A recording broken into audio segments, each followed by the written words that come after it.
Bukod sa tatlong dating bodyguard ni Zaldico, binawi na rin ng dating sundalong si Orly Guteza ang nauna niyang pahayag na nag-deliver siya ng mali-maletang pera sa bahay ni dating House Speaker Martin Romualdez.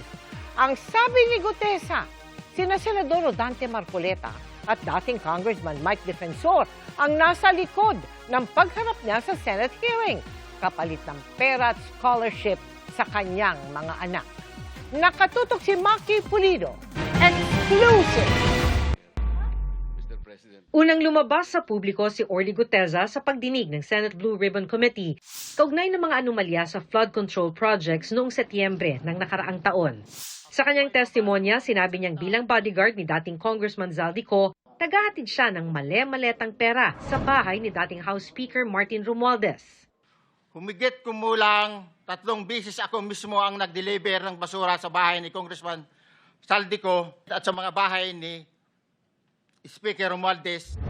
Si Senador Dante Marcoleta ang nagharap sa pagdinig kay Guteza na inilapit daw ng kaibigang si dating Congressman Mike Defensor. Pero ngayon, binabawi na ni Guteza ang kanyang mga sinabi sa isang panibagong affidavit. Pinilit lang daw siya ni Defensor na sabihing naghakot siya ng pera para kay Romualdez kahit hindi raw ito totoo. Sa isang video, binasa ni Guteza ang ilang bahagi ng kanyang affidavit.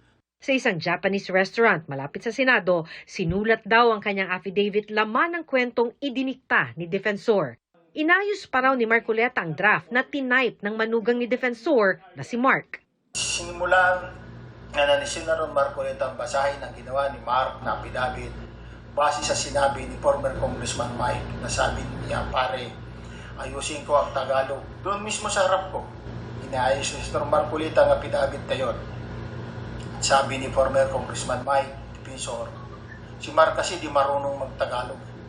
Ang video na ito ibinigay sa GMA News ni Attorney Melvin Kalimag, ang abogadong nagnotaryo ng panibagong affidavit ni Guteza noong August 13. Binigay din sa amin ang video na ginawang pagnotaryo sa isang hotel room sa Pasig. He was very relaxed. Tapos tahimik nga eh. Parang very ordinary lang. Ni-request namin kay Attorney Kalimag na makausap sa telepono si Guteza pero ayon sa kanya, may problema sa signal kung nasaan si Guteza kaya di siya makontakt. Sa kwento ni Guteza sa kanyang affidavit, narinig daw niya ang usapan ni na Defensor at Marcoleta tungkol sa pera. Sabi ni Congressman Mike, basahin mo na muna, ikaw na ang bahala kung pwede yan, sabi niya. Pari, 150 million lang, masaya na tayo.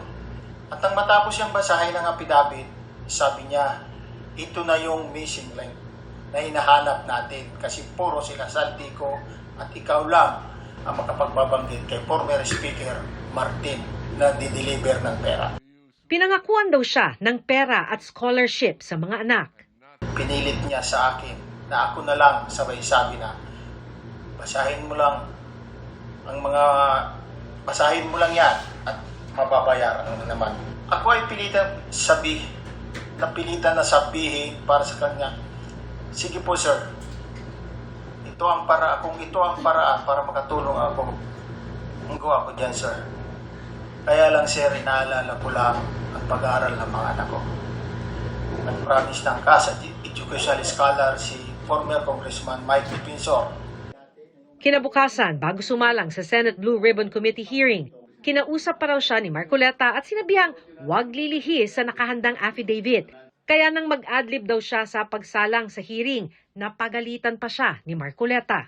Paulit-ulit na sinasabi na voluntaryo ang aking gagawin at tinuturuan niya ako na kung ano lang ang nakalagay sa affidavit na ginawa ni Mark at na asawa ng anak ni former Congressman Mike Defensor. Yan lang mag-focus. Sinagot ko, opo sir. Pagkatapos ng Senate hearing, hindi na raw siya muling kinontak ni na Defensor at Marcoleta.